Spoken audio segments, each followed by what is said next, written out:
সারা দেশের মতো এবার রংপুরেও দেখা দিয়েছে ভয়াবহ জ্বালানি তেলের সংকট।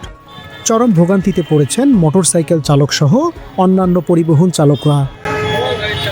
শনিবার সকাল থেকে নগরীর বিভিন্ন ফিলিং স্টেশন ঘুরে দেখা যায় প্রায় প্রতিটি পাম্পেই মোটরসাইকেলের দীর্ঘ line. A Rahman pump, Salek petrol pump, Shapla petrol pump, city petrol pump সহ সব জায়গাতেই একই চিত্র। কোথাও আবার পাম্প বন্ধ, কালো কাপড়ে ঢাকা।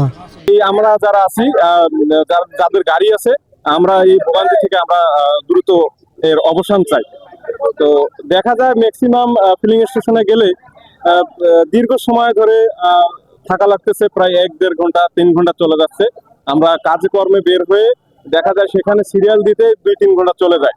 তো সেক্ষেত্রে আমরা কাজ করে শান্তি পাচ্ছি না। এজন্য আমরা সরকারকে খুবই মানে একটা তেলের জন্য দাবি জানাচ্ছি যে দ্রুত এই তেল সমাধান করুক। 2 থেকে 3 ঘন্টা লাইনে দাঁড়িয়ে থেকেও মিলছে না পর্যাপ্ত তেল। অনেক ক্ষেত্রে ঘন্টার পর ঘন্টা অপেক্ষার পর মিলছে মাত্র 100 টাকার তেল। আবার কোথাও অপেক্ষার পর জানানো হচ্ছে তেল শেষ। এতে চরম ক্ষোভ তৈরি হচ্ছে মোটরসাইকেল চালকদের মধ্যে। আবার তুচ্ছ বিষয়কে কেন্দ্র করে অনেক জায়গায় পাম্প কর্মচারী ও মালিকদের সঙ্গে তর্ক বিতর্ক, এমনকি বিশৃঙ্খলার ঘটনাও ঘটছে। মানে এই তেলের সংকটে জনগণের খুব ভোগান্তি হচ্ছে। এখন তেল যদি ফুল প্রপারলি মানুষকে দেয় তাহলে জনগণের উপকার হবে। এই জনগণ এই যে এইভাবে আসে কাজ বাজ ছাড়ে দিয়ে এখানে তেলের জন্য ঘন্টা দাঁড়া হয়ে আছে, এটা সরকারকে দেখা উচিত।